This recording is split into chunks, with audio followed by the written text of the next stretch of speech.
Good evening, everybody, and welcome back to another very special edition of Ignite Radio Live over the 5 mighty stations of Annunciation Radio.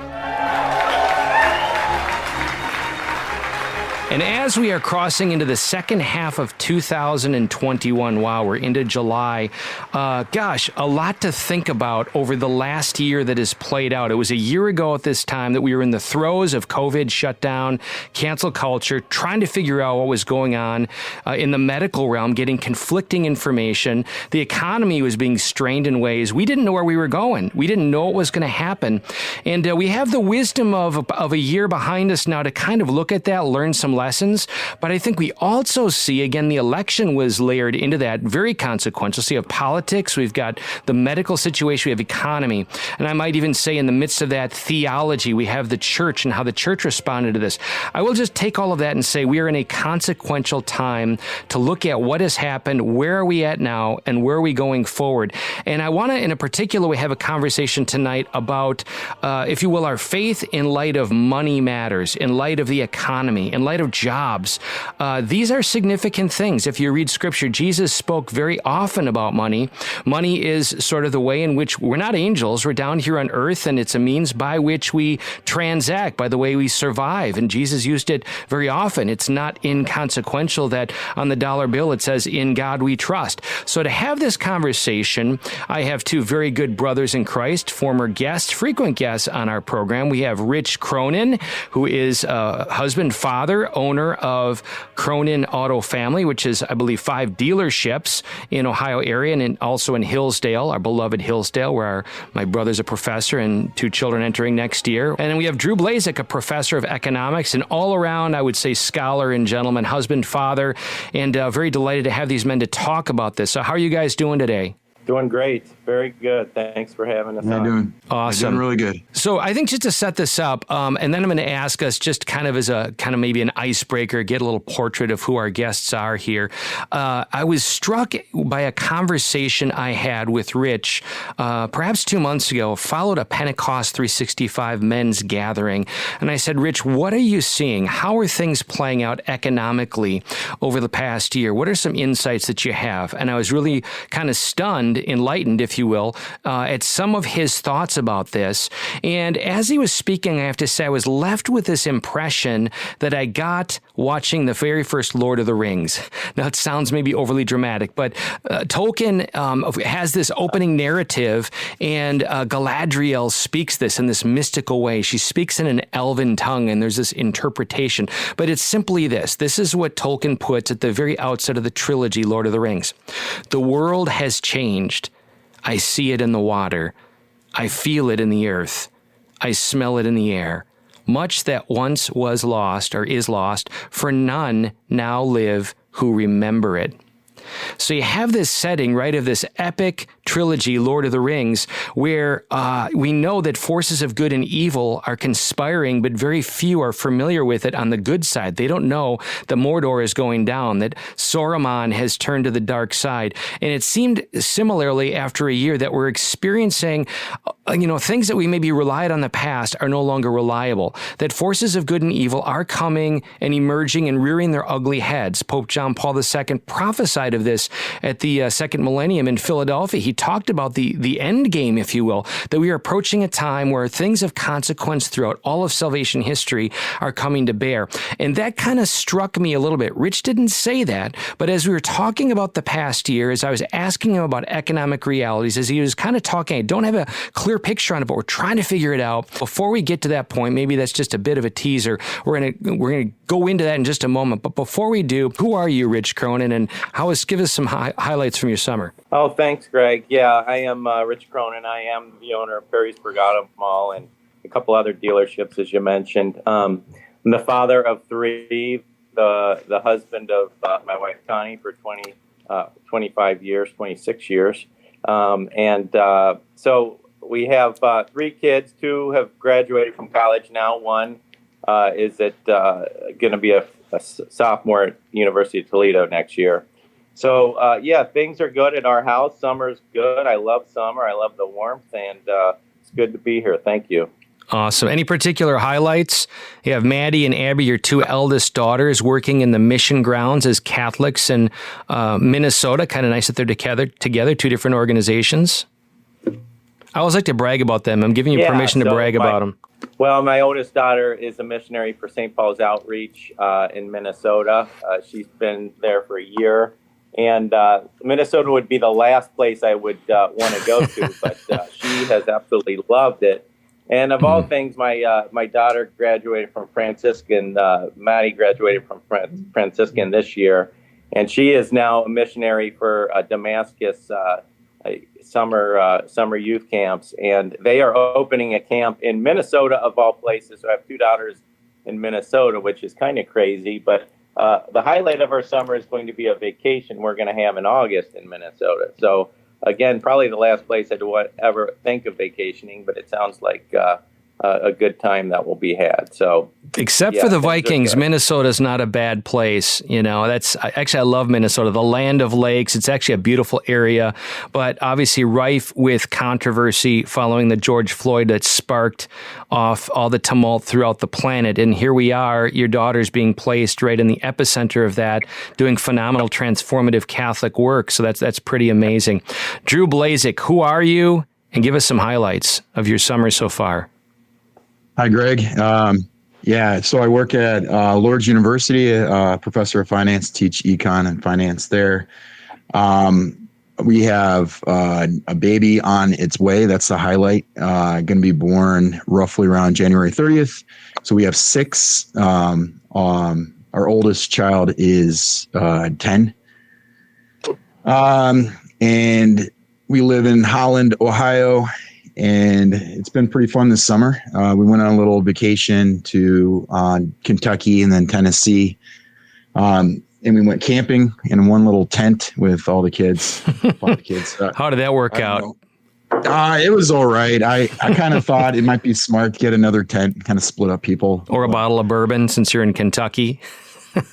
Yeah, and we had a little leak in the tent, so some people woke up with sleeping in a puddle because it rained all week. But other than that, yeah, it was pretty fun.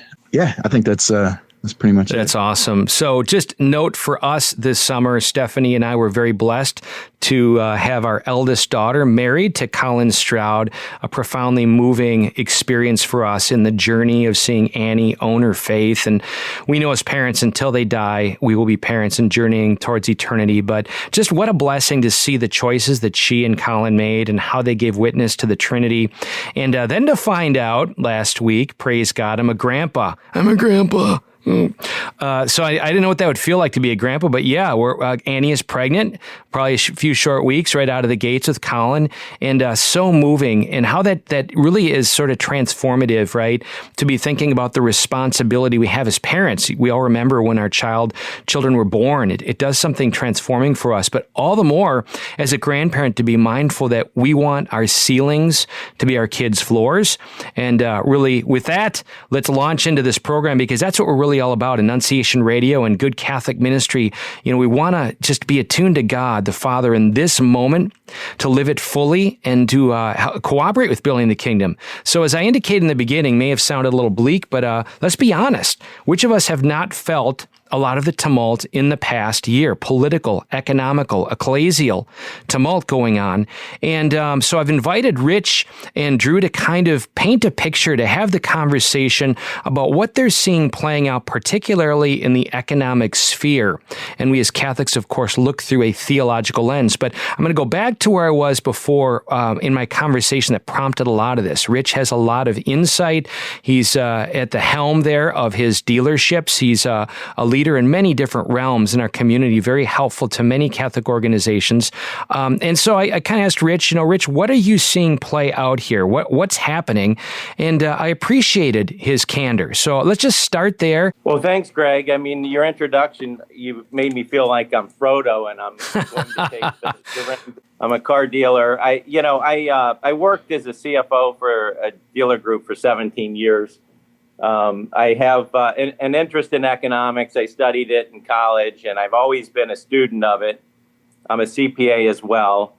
So I'm very interested in business, but really in my world, it's not, my world is small. It's Northwest Ohio, and but I'm trying to basically run a business in the midst of all the things that are going on. But I have a good sense of the things that are going on, not only in our industry, but locally and really even nationally and globally, because the auto business is a global business. So I'm kind of attuned to a lot of the things that go on. When we talked a couple of months ago, it was basically, I think, me kind of just explaining that we are in the midst of radical and deep changes within our economic world. And my economic world, again, is local, but I can feel it local. When we went into, I look back a year ago, when we went into lockdown back in March of last year, I remember the governor talking about it, and I was thinking, oh my gosh, this is just unbelievably brutal, because I understand how economics work.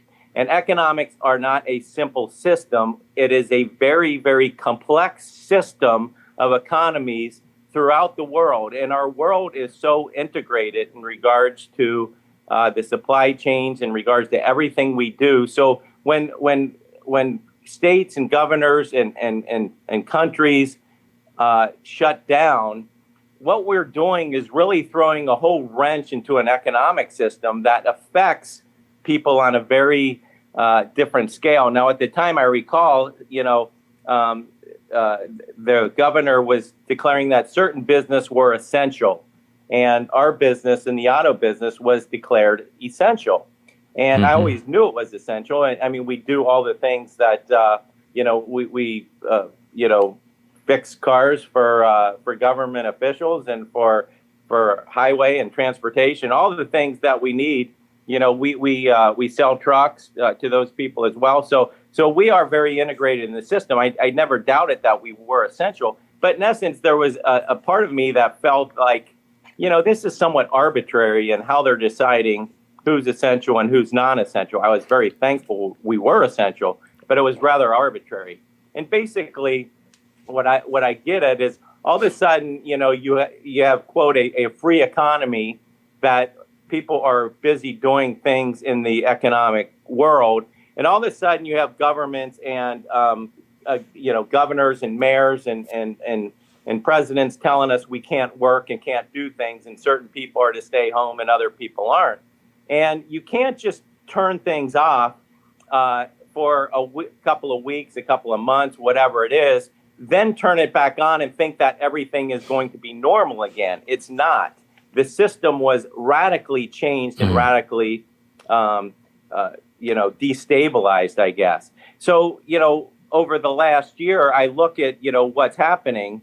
There are certain things that I could anticipate that were going to happen at the time. I thought, okay, economics is a simple formula of supply and demand. It's the most basic, simple formula.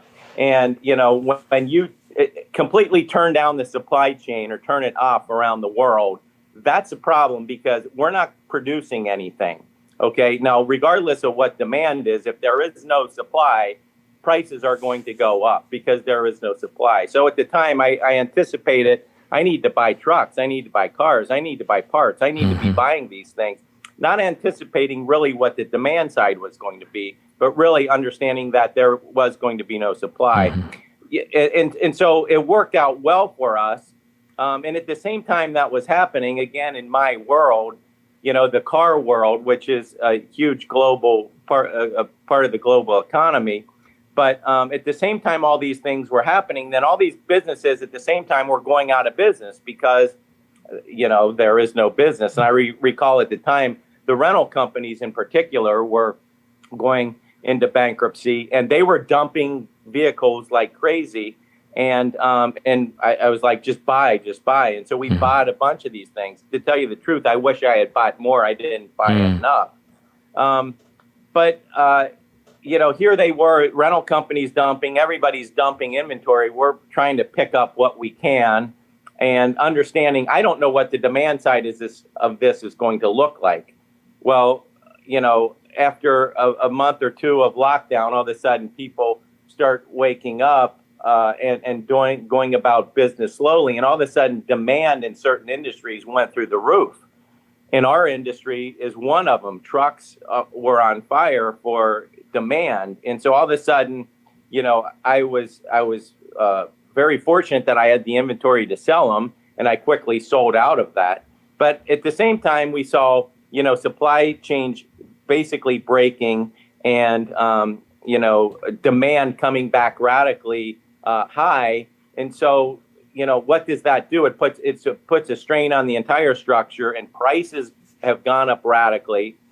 Shortages and a lot of things have happened. When you destroy supply chains, there's no supply of goods, and so or it's very slow. And so this economy over the last year has really tried to creep back and try to, we keep on trying to get back to normal. Well, we're still not normal. Supply chains are still broken, and demand has actually returned tremendously. And at the same time, prices in virtually a lot of industries, particularly ours, have gone through the roof. And so, that's a little bit of what I experienced over the last year. Thank you. Before we turn to Drew, just to flush this out a little more, so you spoke in terms of course, the auto industry and God blessing you with some insight, at least in anticipatory action to buy inventory that blessed you down the road. You didn't know where it was going to lead, but it worked out. Let's fill this out, though, a little more beyond your industry. We have a dearth in workforce as a significant factor in this economy. Many mom and pops, many stores without labor. Why is that? Well, yeah, I mean, and it's back to that original point. When we were declared essential business, we were allowed to stay open. We never shut our business down. There's a whole slew of small businesses that were deemed non-essential. They shut down. Well, when you have zero revenue coming in, it's not hard to anticipate your lifespan of business is going to be very short. And so that's basically what happened is all these, small businesses went out of business because there is no revenue.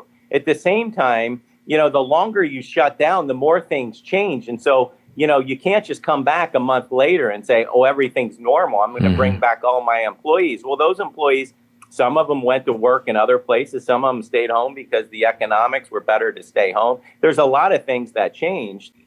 People always ask me, why is there no supply in cars and trucks? Well, because the economy is global. It's complex.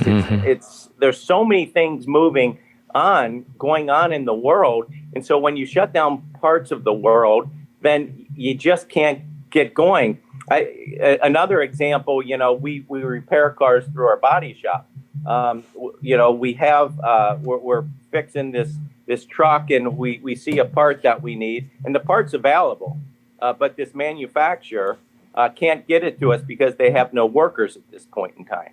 So it's literally going to take weeks, maybe months to get this part because they can't get the part off the shelf to send it to us. And so, all of these things are a disruption in the normal economic cycle, and it affects everything else. With the new economy, I think it's a new religion coming about. And I heard one person say it's a religion of the body. Like they don't care about the soul. It's just about the body. And you see that with the churches shutting down. No one really has a concept of the spirit of our soul.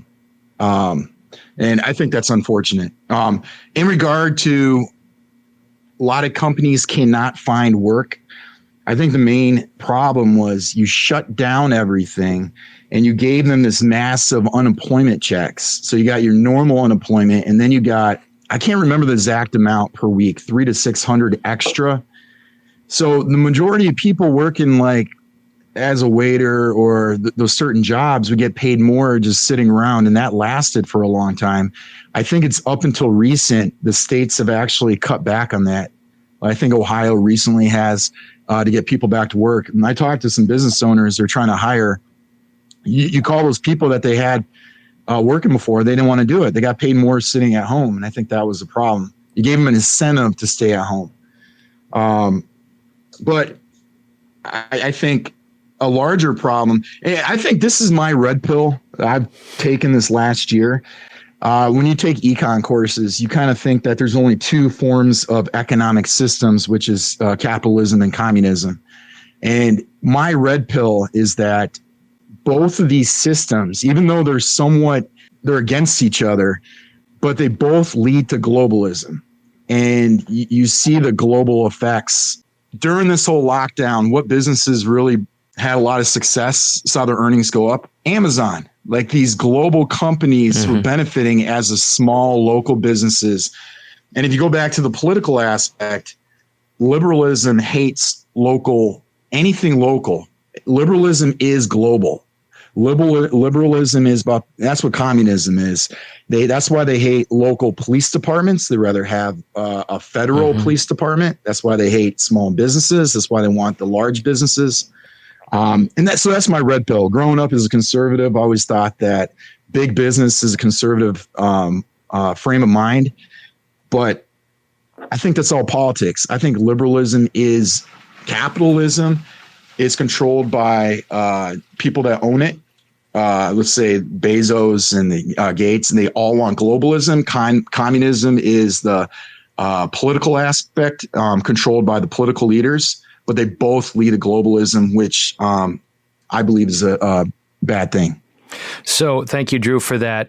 So a truism is if you control information and its dissemination, you control the systems of an organized society. What do you both think about the proposition that in the past year and a half, we have seen unprecedented control over what is disseminated mainstream media about medicine, about economics, about a whole range of things? Have you both found that it's very difficult to find even substantiated, shall we say, contrarian views beyond a certain very narrow mainstream narrative with regard to both politics, economics, and the whole realm of things? That's a whole big topic in itself. I do want to touch on what Drew was talking about in regards to globalism, because globalism in and of itself isn't a bad thing, but it can be. And, ultimately our economic systems were designed so that we have, more goods at lower prices, and things work well when things are going well.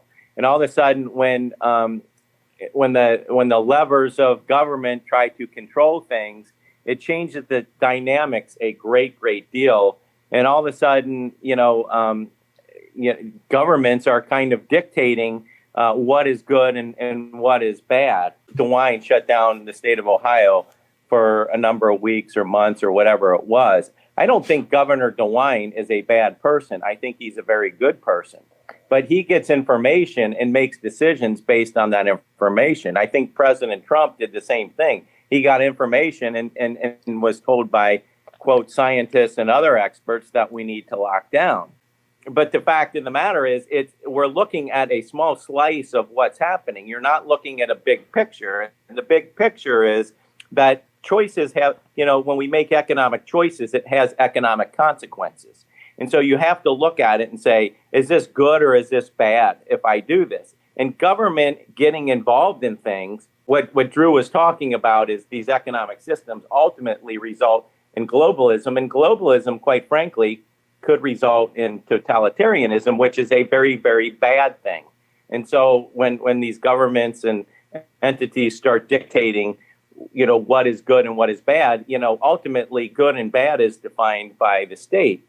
And so that's not a good thing. I mean, we have good business people and bad business people, and by and large, free markets weed those people out. And, there may be bad business people who do well for a period of time, but over time, they are weeded out. Governments allow bad business to exist. It allows, they pick and choose the winners. And that's not a good thing because, sometimes their winners aren't very good people or aren't very good business people or whatever it is. I guess that's my take on what Drew said. If I could just give a metaphor, I appreciate that. A metaphor that maybe I was getting at about the information and who controls it that ties into this, and I'm interested in your guys' thoughts on it. Metaphor is the Pied Piper. So you've got all these kids that are going in a particular direction because they're, if you will, hypnotized by the sound of this flute, right? They're following the Pied Piper. And the two questions that I think maybe we haven't asked, and most people haven't asked prior to a year ago, that we need to ask is, where's the sound coming from? And where is it leading to? So we can describe it, right? Economics can be a descriptive system where we see this, in fact, is happening. Supply, demand, all of these things happening. But I'm going a little bit deeper and asking the question, is there an ideology that is driving a lot of this? Is it just happenstance, or is there an ideology that's driving this? Is there indication of it? And I realize, just like economics, there's a bit of speculation there. The plane is coming in at night, doesn't see the runway, but you see the lights and they form a pattern. Can we see a kind of pattern that is forming in a particular way? If you look up Great Reset, it's not a big surprise. It's not a big conspiracy sort of thing. It's out there. People talking about the Great Reset.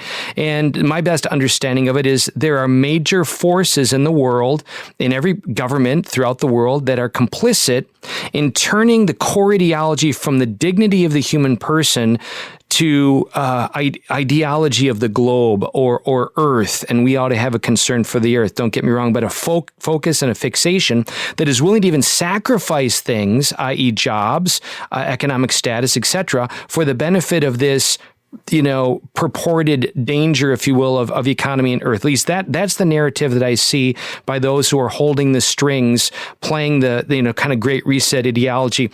I'm asking the question, is that just Greg, myth, C.S. Lewis, Tolkien, weaving story, or is there something to be said for forces that are moving here that we ought to be aware of? But Ephesians 6:12, we fight not against flesh and blood, but principalities and powers, and these forces are really playing out in these circumstances of which we speak. If you go to a communist society like China, the government controls everything. Those doctors that came out saying lockdowns are bad from California, who shut them down? It wasn't the government shut them down.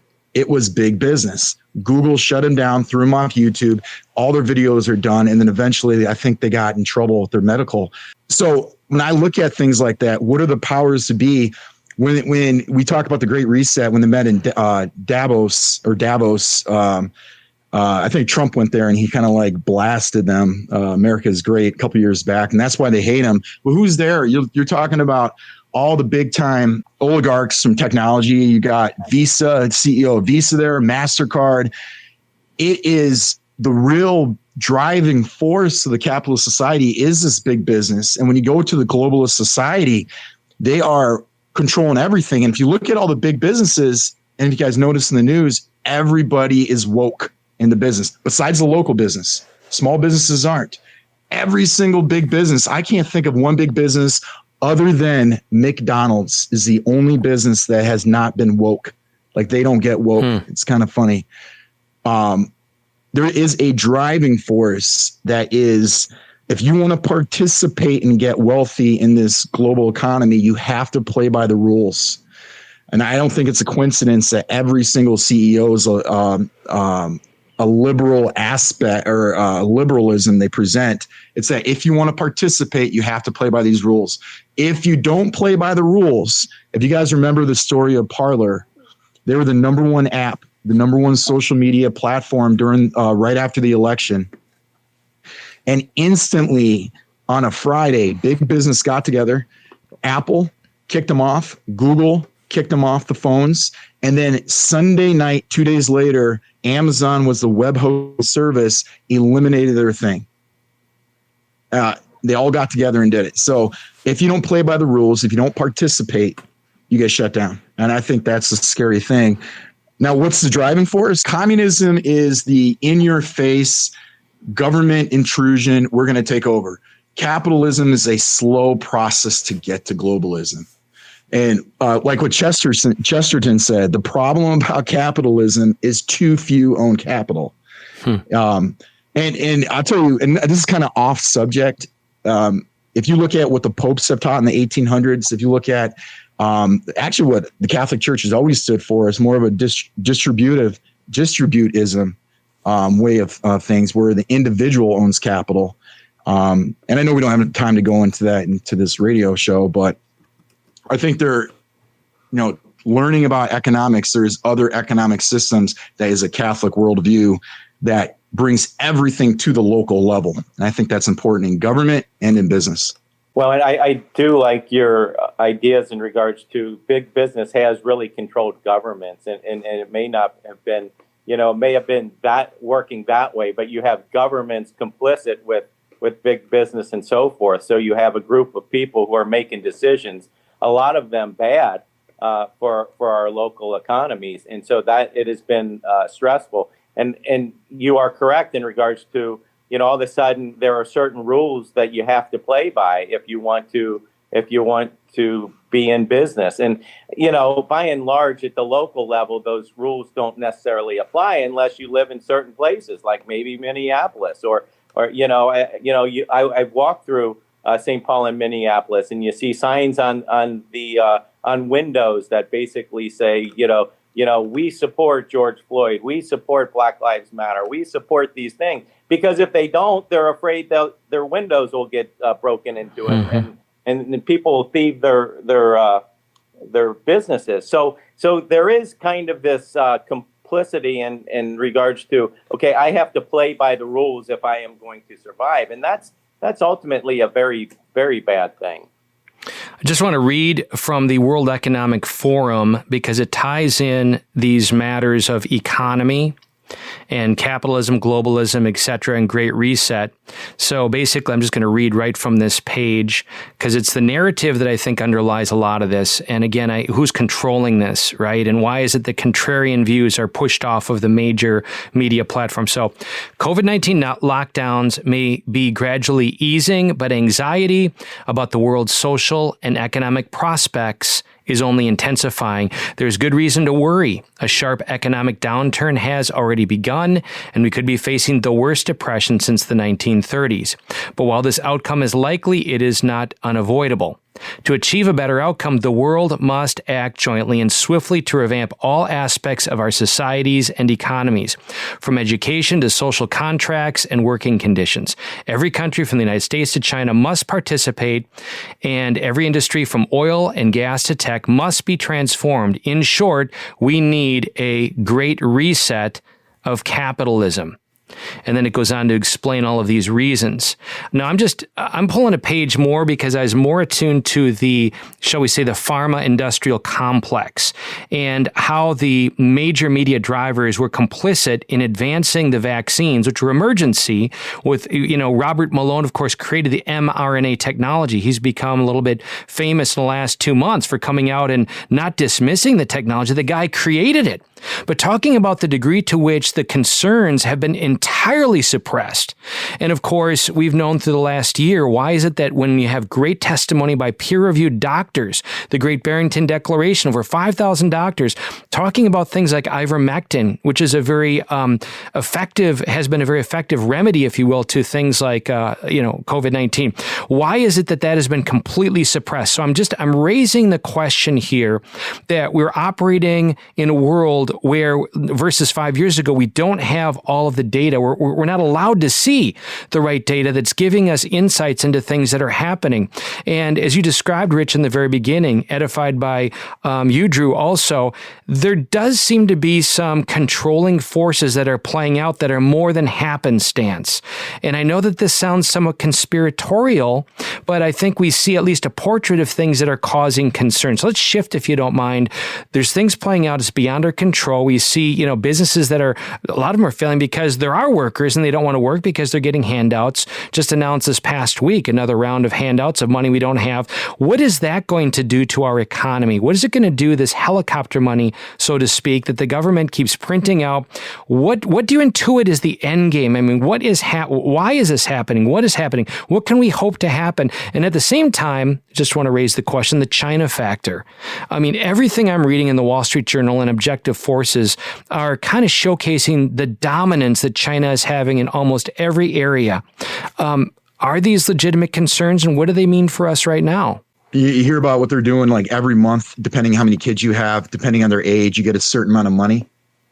And I was like, when I first looked it up, I thought it was like a new stimulus. No, but it's next year's tax returns. They're trying to give it to us each month. And they increased, Trump increased it 2,000 per kid. Now it's like 3,000, right? So I was thinking about that. Why are they doing next year's per month now? So what is the end game? This is my opinion, is they're trying to get the American public used to a universal basic income. They're trying to get us used to getting this paychecks each month. Oh, I can get my roof done because I can expect this money. I can get that. And I think it's a preparation to do some kind of money handouts to everybody, like a universal basic income to get that started. The first, it was Andrew Yang. He talked about since technology was increasing, it could do all the jobs. He made a massive assumption thinking about the future that we should have this. And I think they're jumping the gun way, like really quick. And they're trying to get us kind of prepped and kind of dependent on it, you know. Why, Drew? If that's your intuition, I know that's speculation, and I know that maybe plays out more in the conspiratorial kind of script. Why? I mean, we, as has been said, you know, democracy is the worst form of government, except for all those other ones that have been tried from time to time. There's no civilization that has ever been known that has surpassed the United States in terms of the benefit, the health, the opportunity, the prosperity, the care as the United States. And I began with that quote from Tolkien in that, you know, we're dealing now with people who didn't live in fighting world wars. They didn't live under communism or socialism or fascism. They don't know what it was like. And you know, who would have ever thought in this last political cycle that we would have even seen the slightest popularity of socialism, much less candidates who tout that name, much less a whole platform touting that name and its elements? If you look at back in the day, families had the capital to take care of their family by food. They had the capital to take care. They didn't care about if big business said you had to take a shot, if you had to be woke, if you had to do things. They could take care of their family on their own. And in today's society, if my employer says you don't have a job anymore, I'm in trouble. If you go way back 100 years ago, when people owned their own capital, right, and the company did that, it didn't matter. You couldn't force a populace to believe a certain thing or to play by the game, by the rules, because they could take care of their family. Today, we can't. So what are they trying to do? This is, of course, like conspiracy, is that universal basic income, if people are dependent on not just their employer, if they're dependent on the government giving them paychecks each month, you can make anybody believe what they want because they got to take care of their family. I mean, you're not going to play by the rules. You're going to have your check cut. You're not going to play by the rules. You're not going to have as much money. Who knows? I mean, I think that if you look at a communist aspect, why do they want to have that? They have total control over the populace. Right away, what's the number one thing communists do? They take over the economic system, and they hate one thing is private property. They hate that people could take care of themselves. So they take that away, and they have to be dependent on somebody else. And American society, if you had an economic collapse, how many people could take care of themselves? I don't know if I can. I mean, I don't have the skill set to actually go farm and, do that kind of stuff. I'm dependent on so much in my life. Rich, speak into this. You've got some people dependent upon you, salaries dependent upon you. You need to see parts, you need to see cars, you need to see inventory, you need to sell them, you need people to have money to actually buy them. And I don't know, how is what we're saying connecting with you? Well, I look back and, again, I don't know why things happen. I can speculate and like we all do, but you look at the last year, it's really been a prescription to basically to make the rich richer. The big business has gotten wealthy beyond wealthy over the last year. The poor have become much, much poorer and more dependent on government. And certainly, that's a bad thing, as Drew just talked about. So these are bad things. At the same time, you look at the United States, and the United States has always been independent. We've always been able to produce things on our own. And over the last year, we've become less independent and more dependent on the world. And part of that is, we've opened the money spigots in order to stop the economy from collapsing over the last year. It was done through monetary policy and through fiscal policy with Congress, and they keep spending money, and our debt has gone through the roof, and so the United States is very much more vulnerable today than we were a year ago. And so, not only is it, governments controlling people, but it's the wealthy and big business controlling world governments even. The United States has held the world reserve currency since the end of World War II. I think the Great Reset is basically saying, you're not going to hold that any longer. And how's that going to happen? Well, it's happening before our eyes, and that's the inflation that we're beginning to see. And ultimately, we'll transact in dollars, but those dollars are going to be worth a whole lot less than they are today. And so, so what does that do? Well, the rich get richer because in inflation, they have assets, they get wealthier, and the poor get poorer. Why? Because they don't have assets, and the cost of housing, the cost of food, the cost of transportation, all the things we need is now beyond our means to pay for it. And so we're all then dependent on government, and that is a very, very bad thing. And so, in regards to control, totalitarian regimes control people by these very means. If I control their ability to make money, to basically transact in regular everyday life, then I control them and I can tell them what to do. And all of a sudden, when I say lock down or do this or do that, it's pretty simple. I mean, China was able to lock down their economy and portions of their economy very easily because they have a population that is very much dependent on the government for their means of survival. And so they do what the government says. The United States is more and more over the last year getting to that point, and that's a scary thing. Ultimately, it's a whole lot better if economy is local and we survive local and we depend on one another. And to Drew's point, that's what the church has always said, going back many centuries. Communism and totalitarianism is evil. The more we can transact at the local level and do things through our labor, through our hard work, through our own diligence, the better off we are as a society. Are there any outstanding takeaways, if you will, some important things that have been left unsaid that you really want to punctuate? I want to mention, as a faithful Catholics, that God and family should be number one, number two in our lives. And we talked about the economic system, how home prices are going up, and some people might think that's a good thing. Well, home isn't necessarily an investment. It's the home of the family. And with these home prices going up is not a good thing, because our children growing up, it's going to be so hard for them to purchase a house that can raise a family because of these skyrocketing prices. And we have to be attentive to that. Part of the reason is because you have a lot of financial companies purchasing property, taking up the supply. You actually have foreign countries buying a lot of our land. And I think it's an unfortunate thing in our system that many people, conservatives, might think it's a good thing having your home go up, but I don't think it is for our children. And I think that should be something that politically that we should be working towards trying to fix that problem. Thank you. Rich? Yeah, I mean, as an employer, I do have a great responsibility to our employees and their families. I mean, it is, I take that very seriously. And whenever I hire somebody, I think about, I'm making a long-term commitment to this person, not a short-term one. Because if things go the other way, I made a commitment to this person that I will stick with that person through thick and thin. So I have a great responsibility. I also want to discuss, early on I had talked about, all the things that were happening in our economy and maybe some bad choices that were made in regards to lockdowns and other things. What I want to make sure that I don't minimize the impact of COVID in the economy. I understand that it's a pandemic, that it was a very, very bad thing. In fact, one of our employees is struggling for his life. And I have a great responsibility to that person.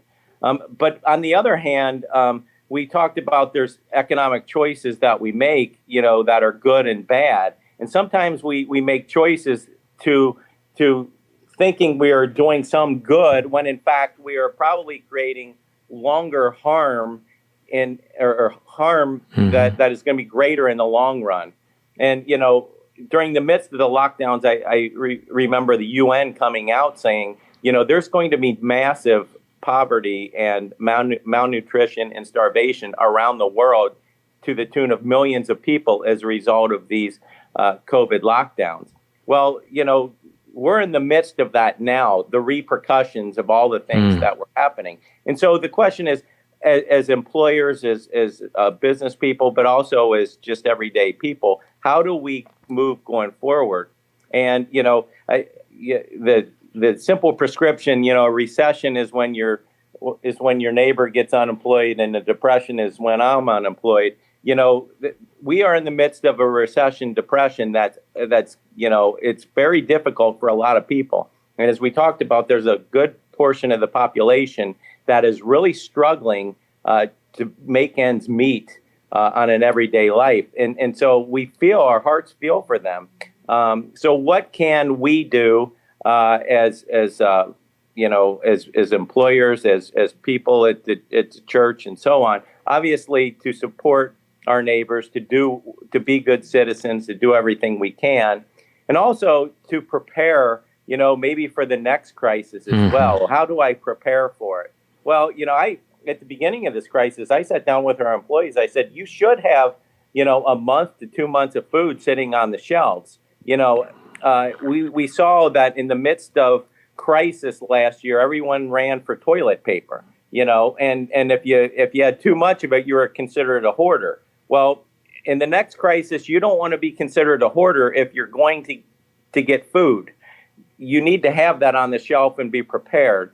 So to the best that people can be, they should be prepared for crisis. And that happens, like storms in Texas or, wherever we are, anything could happen, tornadoes or natural disasters or whatever, but also man-made disasters like lockdowns and other things like that create havoc in our world. And we have to be prepared for those things. And then, obviously supporting, we support our neighbors and we worship God and ask for his strength and just pray that as families and as people of God that we can get through these times. Fabulous, Rich. I am struck by the thought that systems cannot love, only people can. I'll say that again. It's sort of this Catholic principle of subsidiarity, that systems cannot love, only people can, and subsidiarity, that we take care of those closest to us, that we demonstrate love by being attuned to the needs of those closest to us, and from our own resources, we care for them. Another way of putting this is the government does not have a cape, that it's not the president or principals or pastors ultimately who are responsible for our salvation. It's going to be parents. It's going to be us in the saddle, equipped with blessings to be blessers. And I've always known both of you to be of that heart and mind. And I think maybe if there's any real shining light from the clouds of the past year in darkness, it's the emergence of the awareness that we are ennobled, that we are gifted with certain gifts, certainly material, but spiritual, a whole realm of gifts that God has given us for the purpose of loving, that whole twofold love of God and love of neighbor. The elephant in the room, though, and just we'll conclude with this, is the political situation. We know in the Catechism we are called to be engaged in organized society, in determining a just society, and that the norm for that is the dignity of the human person. That is the guide. That is the norm, that there are decisions that are being made, that we are working for decisions that will accomplish the good of the human person. Of course, preeminent is life, without which we have no liberty or pursuit of happiness. Abortion remains the most catastrophic thing that we are dealing with as a culture, duly noted. But let me ask this question. With all that we're talking about, is there one party that stands out more today as more corresponding to the dignity of the human person in kind of organized society that's conducive to the dignity of the human person? Clearly, the Democratic Party has taken on a whole slew of problematic philosophies, including abortion up to the point of birth, which is, and maybe even beyond birth, which is pure evil. And let's just state what it is. It's pure evil. At the same time, I'm not exactly thrilled with some of the Republicans that I personally have voted for in the past either. I mean, they are failing us as well. We're starting to see some politicians stand out amongst others, and it's going to take a whole lot of courage for people to stand for God, to stand for liberty, to stand for justice, to stand against the killing of the unborn. We pray for them every day that we will elect people who do the right thing and basically put God first and take care of neighbors as well. Very well put. Drew. Obviously, the Republican Party is the pro-life party that stands for those values, and the Democratic Party, not just abortion. I mean, they're pro against what marriage has always been in the church. They're with this gender confusion. So you could tell it's this evil what is coming out of the party. But on the same token, I think a lot of Republicans, even though they say they're pro-life, I believe that they're both all for the globalist aspect of, they're not looking out for the citizens of the United States. They're not looking for how can we make people that live here better. It's always the global aspect of how we can participate into that. But yeah, I mean, obviously there's going to be some major issues if you voted for a Democrat for the stances that they have. I mean, it's just pure evil, a lot of things that they stand for. We're going to land this in just a moment, but we got to put you on the spot. Got to have a little bit of edginess as we land here. At this point, is there any particular politician that is impressing you right now? I do have a name in mind, by the way. I'm going to say Ron DeSantis down in Florida. I would agree. I would like to see some more time go by and see if he gets some more pressure, if he stands strong for what he believes in. He doesn't back down. One thing about a politician, they want power. And sometimes they look at the situation that they're in now. How can I get the most power? But I agree with you. Right now, I do like him a lot. I just want to see what happens next year or two. Well, and I think our system of government is so divided. And so, you know, when you talk about a certain Republican, then half the population is, you know, that's evil. And if you talk about a Democrat, that the other half is that's evil. So I do think that we need to have courageous Democrats, to tell you the truth, because ultimately they would have more sway, Congress in the world, to do these things. And so I think we need courageous Democrats to step up. Folks, you're tuned into Ignite Radio Live. We are so blessed that you are with us having a conversation about our current economic situation. Obviously, looking through the lens of theology, through God's lens, what is happening in the world today. And I want to shift in these last few moments to a consideration of how do we as faith-filled Catholics respond? Things have always been challenged. Things have always been an occasion for us to be anchored, Matthew 7, on solid rock versus shifting sand. So maybe even just start there, that there's going to be storms. That's the constant. They're going to be tossing us and turning us. And it's our choice, though. Can we be anchored in Christ? Can we seek him? So just some lasting thoughts, Drew and Rich. What are some go-tos for you to stay anchored? Me and my family, we always do the daily rosary. I always recommend that to families. It's a good way for the kids to learn the Gospels, many promises guaranteed from the Mother of God. That keeps us anchored. And back to the point is that as consumers, we should focus on buying local best we can instead of getting lazy, which I'm guilty of, going to Amazon. Look at a local company that you could purchase from. I think local dealings that we could do is the best solution to our problems economically. Great suggestions, Rich. Well, you know, in the midst of storms, it's always been community and in the church that people, you know, congregate around. And that's, you know, where it will go back to, you know, if things continue to get worse. And I think, you know, what could happen over the course of this year, next year, whenever. But I mean, certainly we keep hearing about maybe additional lockdowns, maybe, you know, all these things that could happen. I look at like Texas, losing electric for a week this past winter. What do people do in the times of crisis and turmoil? Well, obviously, prayer is what we have to be anchored in. The Mass is crucial for our very livelihoods, and the Eucharist is so important to our everyday life. And beyond that, God said, love me and love your neighbor. And those two things are, codependent. I mean, we have to love God and love our neighbor in order for us to get through the crisis that we are in and that we are likely to see going forward.